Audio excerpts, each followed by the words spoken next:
خواتین و حضرات السلام علیکم، میں ہوں آپ کی میزبان یاسمین آفتاب علی، چینل اور پروگرام یاسمین آفتاب علی کے ساتھ۔ کچھ نئی ایسی ڈیولپمنٹس پچھلے دنوں میں ہوئی کہ اس کے اوپر آپ کو اپڈیٹ کرنا اور ایک اپنی رائے شیئر کرنا میں نے مناسب سمجھا۔ سب سے پہلا ایک بل ٹیبل کیا گیا ہے جس میں پریونشن جو ہے اور ڈیٹین کرنا جو ٹیررسٹ سسپیکٹس ہیں اس کو لے کر ہے۔ اس سے پہلے کہ اس کو میں تھوڑا بہت آپ کے سامنے ڈسکس کروں، میں یہ بتانا چاہتی ہوں کہ 2016 میں یہ قانون موجود تھا اور یہ لیپس ہو گیا تھا۔ یہ اے پی ایس کے واقعے کے بعد لایا گیا اور اس میں ایک سنسیٹ کلوز تھا کہ پبلک انٹرسٹ سے ریلیٹڈ ہے، جو ٹیررزم کے واقعات بہت زیادہ بڑھ گئے تھے اور اے پی ایس کا دلخراش سانحہ پیش آیا جو آج تک ہماری قوم نہ اس کو بھلا سکی ہے اور نہ کبھی بھلا پائے گی۔ تو اس قسم کے کوئی واقعات جو پچھلے دنوں بہت زیادہ بڑھ گئے ہیں، خصوصاً جب سے طالبان نے افغانستان کو as a government take over کیا ہے اور مختلف وجوہات کی وجہ سے، اس کے علاوہ بھی اور وجوہات ہیں، تو ٹیررزم کی روک تھام بہت ضروری ہے۔ اس میں جے آئی ٹیز فارم کی جائیں گی جو انکوائریز کریں گی اور انٹیلیجنس گیدرنگ کریں گی، لیکن اگر کوئی شخص جس کے اوپر ٹیررزم کا خدشہ ہے اس کو 3 ماہ تک جو ملٹری اور سول سیکیورٹی کے ادارے ہیں ان کو اپنے پاس رکھ سکتے ہیں۔ اچھا، کچھ لوگوں کا یہ خیال ہے کہ جب تک کوئی غلطی، کوئی انوالومنٹ ثابت نہیں ہوتی اس وقت تک یہ کرنا بہت غلط ہوگا، لیکن جب تک آپ شواہد جمع کریں گے اور آپ کو پتا چلے کہ ارے وہ بندہ جو فلاں جگہ تھا، ہمیں تو چونکہ 24 گھنٹے کے اندر ہی اس کو پکڑ کے اور تمام ثبوت پیش کر دینے چاہیے تھے تو وہ نہیں کر پائے، تو اب تو وہ چلا گیا۔ مطلب کہنے کا یہ ہے کہ جو لوگ ایسی حرکتوں میں ملوث ہوتے ہیں، کیا وہ بیٹھ کر آپ کے ساری ڈاکیومنٹیشن اکٹھے کرنے کا انتظار کریں گے؟ ایسا نہیں ہوگا۔ ہم اس قانون کی مخالفت کرتے وقت یہ کیوں نہیں سوچتے کہ ہمارے اتنے زیادہ پولیس والوں نے جام شہادت نوش کیا ہے کچھ پچھلے عرصے میں ہی، ہمارے فوج کے لوگوں نے جام شہادت نوش کیا ہے، ہمارے ہاں مظلوم لوگ جن کا کوئی لینا دینا نہیں تھا but they were collateral damage, انہوں نے اپنی جانیں دی ہیں۔ اس وقت ہم یہ بات کیوں نہیں سوچتے کہ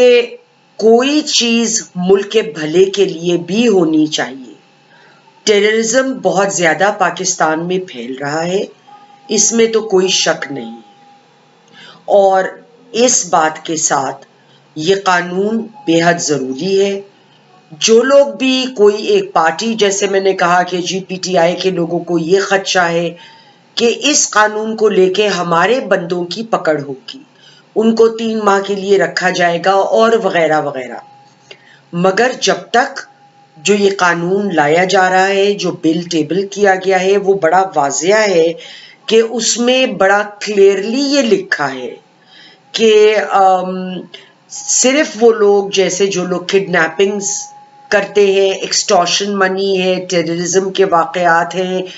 یہ جو کرمنل ایکٹیویٹیز ہیں اس کو لے کر، اور یہ قانون جیسے میں نے کہا اے پی ایس کے بعد موجود تھا ملک میں، اس کو ہم نے رینیو نہیں کیا کیونکہ جس قانون میں سنسیٹ کلوز ہوتا ہے اس کے اوپر نئے سرے سے قانونیت ضروری ہوتی ہے اس کو دوبارہ سے زندہ کرنے کے لیے۔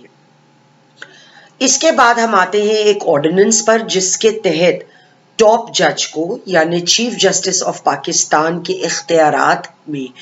کو بڑھایا گیا ہے، یہ سینٹ میں پیش کر دیا گیا ہے۔ اس سے ان کے جو اسٹینڈنگ کمیٹی میں کی فارمیشن میں اختیارات ہیں وہ بڑھ جائیں گے۔ باڈی نے ایگری کیا ہے نمبر ایک تو یہ کہ 17 ججوں سے تعداد 25 جج کر دی جائے سپریم کورٹ کے۔ اچھا یہ نہیں ہے کہ یہ لوگ تعداد ویسے ہی بڑھا رہے ہیں، اگر آپ قانون پڑھیں تو سپریم کورٹ میں ججوں کی تعداد زیادہ ہونی چاہیے ہے، قانوناً یہ چیز تو موجود ہے، لیکن جب لوگ ریٹائر ہو جاتے ہیں تو بہت دفعے لوگ پروموٹ نہیں ہوئے، ضروری نہیں سمجھا گیا، لیکن اب جس طرح سے فریولس کیسز میں ٹائم ضائع کیا گیا ہے، ٹائم ضائع ہو رہا ہے، اور لوگ جو اپیلز میں آئے ہوئے ہیں، سپریم کورٹ میں آئے ہیں یا مختلف واقعات میں، یا سپریم کورٹ کوئی سو موٹو نوٹس لے رہا ہے، مختلف کیسز ہیں، ان کی وجہ سے عام انسان کو، عام پاکستانی کو اس طرح سے نہیں مل رہا انصاف جیسے وہ توقع کرتے ہیں۔ اچھا اس میں لوگوں کا یہ بھی کہنا ہے کچھ کہ تعداد اس لیے بڑھائی جا رہی ہے کہ جو دھڑا، جس کو منصور علی شاہ صاحب کا دھڑا کہا جا رہا ہے، جس کو آپ دوسرے الفاظ میں پرو پی ٹی آئی بھی لوگ ان کو کہتے ہیں، تو اس کو بیلنس آؤٹ کیا جائے اور ان ججز کو لایا جائے کہ جو فائز عیسیٰ صاحب کی سوچ رکھنے والے ججز تھے، ان کا ہاتھ مضبوط کیا جائے۔ بدقسمتی سے ہمارے ہاں اتنی زیادہ کانسپریسی تھیوریز ہوتی ہیں کہ اصلیت آپ کی شکل کے سامنے بھی ہوتی ہے اور سچائی عموماً وہی ہوتی ہے، تو ہم اس کو اگنور کر دیتے ہیں کیونکہ اس میں چسکا نہیں ہوتا۔ اس کے علاوہ جو ایک بے حد ضروری چینج میری نزدیک ہے وہ ہے آرٹیکل 184 کی شق نمبر 3، جس میں یہ کہا گیا ہے کہ ہر شخص جو ہے کوئی بھی کیس اٹھا کے لے آتا ہے کہ جی یہ پبلک آرڈر کے انٹرسٹ میں ہے اور fundamental rights X Y Z کے وائلیٹ ہوئے، تو اس میں اب یہ شق بدلاؤ لایا جائے گا کہ پہلے تو آپ پروف کریں کہ پبلک آرڈر میں کیسے ہے، نمبر 2 فنڈامنٹل رائٹس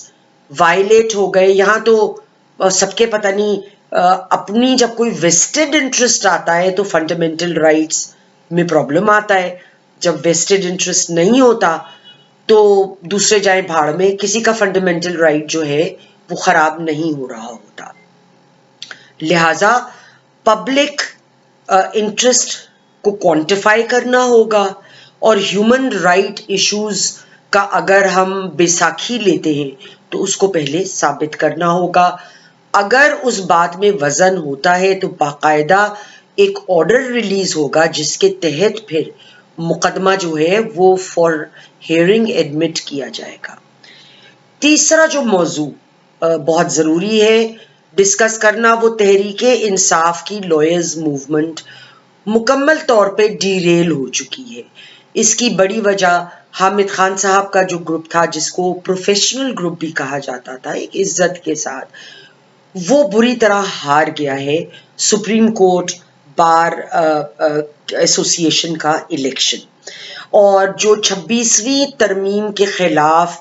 ایک سوچ تھی پی ٹی آئی کی کہ ہم ایک لائرز موومنٹ نکالیں گے، اور اس میں جو ہے وہ ہم 26ویں ترمیم کے خلاف ایک سارے وکیل سڑک پر آ جائیں گے، اس کو بہت زیادہ دھکا پہنچا ہے، تقریباً یہ اپنی موت زندہ ہونے سے پہلے ہی ختم ہو گئی ہے۔ حالانکہ اس میں علی احمد کرد، منیر ملک صاحب اور بڑے نام کچھ شامل تھے اس موومنٹ کو لے کر۔ لوگوں نے سوچا کہ چونکہ عمران خان صاحب جیل میں ہے تو اس کا سمپتھی ووٹ بھی ملے گا، لیکن ایسا ہوا نہیں ہے۔ میں یاد دلاتی چلوں کہ 2007 میں بھی انڈیپینڈنٹ جوڈیشری کا پتہ کھیلا گیا تھا، لیکن کون سی جوڈیشری انڈیپینڈنٹ ہوئی؟ کچھ وکلاء نے دل بھر کے نوٹ چھاپے تھے اور بہت لمبی لمبی فیسیں لیں، ان کے بڑے فائدے ہو گئے، لیکن عام آدمی آج بھی در بدر انصاف کے لیے دھکے کھاتا پھرتا ہے۔ تیسری چیز، جس طریقے سے پی ٹی آئی کا جو